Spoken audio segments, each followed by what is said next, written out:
Kecelakaan terburuk sepanjang sejarah terjadi pada penerbangan 593 dari perusahaan Rusia Airlines Aeroflot. Pesawat ini terbang dari kota Moskow, Rusia menuju ke negara Hong Kong dan jatuh 4 jam setelah lepas landas. Perusahaan Aeroflot didirikan pada bulan Maret pada tahun 1923. Namun perusahaan ini memiliki kekuatan setelah terjadinya Perang Dunia Kedua, di mana mereka mulai melakukan penerbangan internasional. Sejak itu perusahaan ini berkembang sangat besar hingga Aeroflot dinobatkan menjadi pesawat tercepat kedua yang memiliki Tupolev Tu-104 yang merilis penerbangan domestik dan internasional. Akhir dari Uni Soviet, perusahaan ini membangun pesawat di luar negara Rusia. Pada tahun 1992 dan 1993, perusahaan ini menerima model terbaru yaitu Airbus 310 dan Boeing 767-300. Pesawat ini memiliki kinerja yang luar biasa. Pesawat baru penerbangan 593 mulai dijalankan di Airbus 310 dengan prefix Fox Oscar Gold Quebec, namun memiliki kesalahan fatal pada tanggal 23 Maret pada tahun 1994. Pesawat itu keluar dari Bandara Moskow, Rusia menuju ke Kai Tak Hong Kong Airport. Dengan membawa 75 orang, 63 orang adalah penumpang dan 12 orang adalah kru awak pesawat. Dari 63 penumpang di dalamnya, 40 orang adalah warga negara Rusia, termasuk sekitar 30 karyawan maskapai dan juga anggota keluarga mereka. Sisanya 20 orang asing, kebanyakan pengusaha dari Hong Kong dan Taiwan yang sedang mencari peluang ekonomi di Rusia. Kapten penerbangan 593 itu adalah Andrei Viktorovich Danilov yang berusia 40 tahun. Dia dipekerjakan oleh Aeroflot pada November tahun 1992. Dia telah memperoleh lebih dari 9.500 jam waktu penerbangan. Perwira pertama dalam pesawat itu adalah Igor Vasilyevich Piskaryovy. Dia berusia 33 tahun. Yang disewa oleh Aeroflot pada bulan Oktober tahun 1993. Sedang kapten bantuan dalam pesawat itu adalah Yaroslav Kudrynsky. Dia berusia 39 tahun yang dipekerjakan oleh Aeroflot pada bulan November tahun 1992. Semua berawal saat boarding. Di sana terdapat dua anak Kudrynsky yang bernama Eldar, saat itu dia berusia 15 tahun, dan anak perempuannya yang bernama Yana, dia berusia 13 tahun. Kedua anak Kudrynsky diajak oleh ayahnya untuk melakukan penerbangan internasional untuk pertama kalinya. Pesawat itu lepas landas pada pukul 4.39 sore dengan keadaan normal dan juga tenang.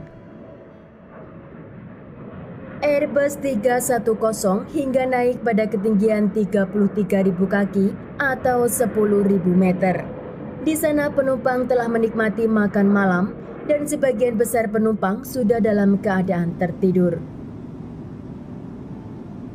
4 jam setelah lepas landas, pilot yang bernama Andrei Danilov menyerahkan kontrol pesawat kepada kopilot yang bernama Kudrynsky karena waktunya dia beristirahat. Dan disitulah terjadinya kecerobohan terbesar dalam sejarah penerbangan pesawat. Berawal dari seorang pria yang bernama Viktor Makarovy, dia adalah penumpang yang mengetuk pintu ruang pilot. Viktor membawa kamera dan merekam kecanggihan kontrol awak pesawat itu. Dulu dan sekarang memiliki prosedur penerbangan yang sangat berbeda. Dulu penumpang sebelum lepas landas atau dalam penerbangan, mereka bisa mengeksplorasi keadaan dan seluruh bagian pesawat. Viktor seperti contohnya, dia dapat masuk ke kabin pilot tanpa ada masalah dan tidak melanggar suatu aturan.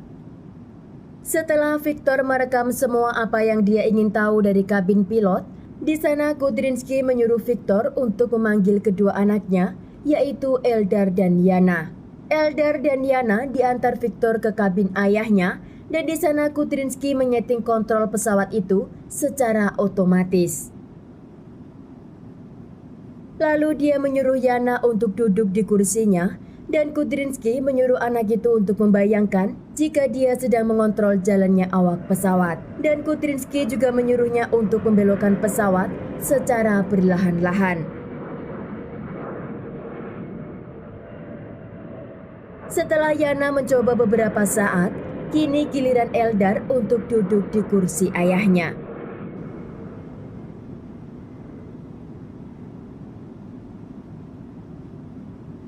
Kini Kudrynsky menyuruh Eldar untuk membayangkan dan merasakan bagaimana orang sedang mengontrol pesawat terbang. Ayahnya menyuruh Eldar untuk membelokkan pesawat secara perlahan seperti apa yang dilakukan oleh adiknya. Namun Eldar menerapkan kekuatan yang cukup besar pada kolom kontrol selama 30 detik. Dan itu menyebabkan komputer penerbangan mengalihkan aileron dari otomatis ke kontrol manual. Eldar sekarang memegang sebagian kendali pesawat tanpa dia ketahui. Ayahnya tidak begitu memperhatikan apa yang terjadi karena dia pikir Eldar akan mengikuti instruksinya seperti apa yang dilakukan oleh Yana. Lampu indikator pun menyala untuk memperingatkan pilot tentang pelepasan kontrol otomatis. Namun pilot itu tidak begitu menyadarinya. Eldar adalah orang pertama yang menyadari adanya masalah ketika dia mengamati bahwa pesawat itu terus berbelok ke arah kanan. Dan tidak lama kemudian indikator jalur penerbangan berubah menunjukkan jalur pesawat itu keluar dari radar. Karena belokan itu dilakukan secara terus-menerus, prediksi jalur penerbangan yang dihasilkan di layar adalah belokan 180 derajat. Maka diperlukan putaran 180 derajat lagi untuk tetap dalam posisi yang stabil. Keadaan itu membingungkan pilot selama 9 detik. Dan selama waktu itu, pesawat membelok melewati sudut 45 derajat hingga hampir 90 derajat atau lebih curam dari apa yang telah diizinkan. Airbus 310 tidak dapat berbelok tajam sambil mempertahankan ketinggian. Akhirnya pesawat itu mulai turun dengan kecepatan tinggi. Peningkatan G-force pada pilot dan kru pesawat membuat mereka sangat sulit mengendalikan situasi. Akhirnya mereka menggunakan kontrol lain untuk mengangkat hidung pesawat ke atas dan meningkatkan daya dorong dari belakang. Akibatnya pesawat mulai mogok karena autopilot tidak mampu mengatasi itu semua, dan akhirnya autopilot terlepas sepenuhnya. Lampu indikator kedua yang lebih besar menyala untuk memperingatkan pilot tentang pelepasan autopilot total. Dan kali ini mereka baru menyadari jika tampilan layar autopilot menjadi kosong.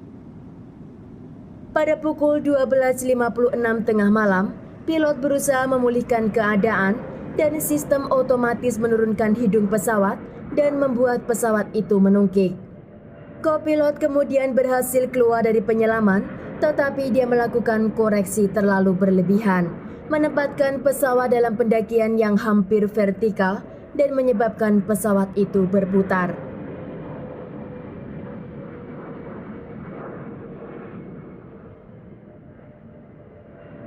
Meskipun Kudrynsky dan Piskariovi mendapat kembali kendali pesawat dan berhasil menaikkan sayap, mereka tidak tahu seberapa jauh mereka telah turun dan berapa lama mereka dalam keadaan krisis. Ketinggian mereka saat itu terlalu kecil untuk kembali ke tempat yang stabil. Pesawat itu pun akhirnya jatuh dengan kecepatan vertikal tinggi dan akhirnya meledak di pegunungan Kuznets-Alatau, yaitu perbukitan di wilayah Siberia. Akibat dari kecelakaan itu, seluruh penumpang dinyatakan tewas akibat benturan dan juga ledakan. Pihak otoritas dan perusahaan Aeroflot berusaha menyisir untuk mengetahui keberadaan awak pesawat. Begitu juga anggota keluarga korban masih menunggu tentang kabar di mana keberadaan mereka.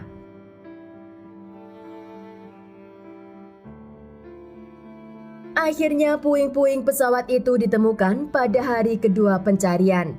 Begitu juga black box ditemukan di tempat jatuhnya awak pesawat. Pihak otoritas berusaha mencari masalah dari penyebab kecelakaan tersebut. Dan dari hasil investigasi, mereka tidak menemukan adanya indikasi atau bukti kerusakan teknis dari pesawat. Namun perekam suara kokpit dan data penerbangan mengungkapkan keberadaan anak-anak Kudryntski. Dari sana terbukti jika anak-anak Kudryntski telah memegang kontrol pesawat sebelum terjadinya disaster yang mengerikan itu. Awalnya perusahaan Aeroflot menyangkal bahwa ada anak-anak yang berada di dalam ruang kokpit. Karena jika itu diketahui oleh publik, dia pasti akan mendapat imbas atas kecerobohan dari salah satu pilotnya. Tetapi pada tanggal 28 September pada tahun 1994, publik mengetahui berita dari media lokal dan internasional akibat kecelakaan pesawat itu. Di sana menyatakan jika adanya keterlibatan anak yang duduk di kursi kokpit. Setelah berita tersebar ke publik, kecelakaan pesawat itu menjadi skandal besar hingga menempatkan perusahaan Aeroflot termasuk penerbangan paling berbahaya dan terburuk di dunia. Kesalahan seorang pilot menempatkan anak-anak di tempat duduknya berakibat perusahaan Aeroflot bertanggung jawab sepenuhnya atas tragedi yang terjadi. Setelah dilakukan pengecekan terhadap background pilot Kudryntski, ternyata dia tidak sepenuhnya tahu tentang pengoperasian kontrol autopilot atau kontrol otomatis. Oleh karena itu, dia memiliki kesulitan untuk mengendalikan masalah yang terjadi. Sejak tragedi itu, terjadi perubahan besar dalam aturan penerbangan. Salah satunya tidak diizinkan pengunjung atau penumpang memasuki ruangan pilot.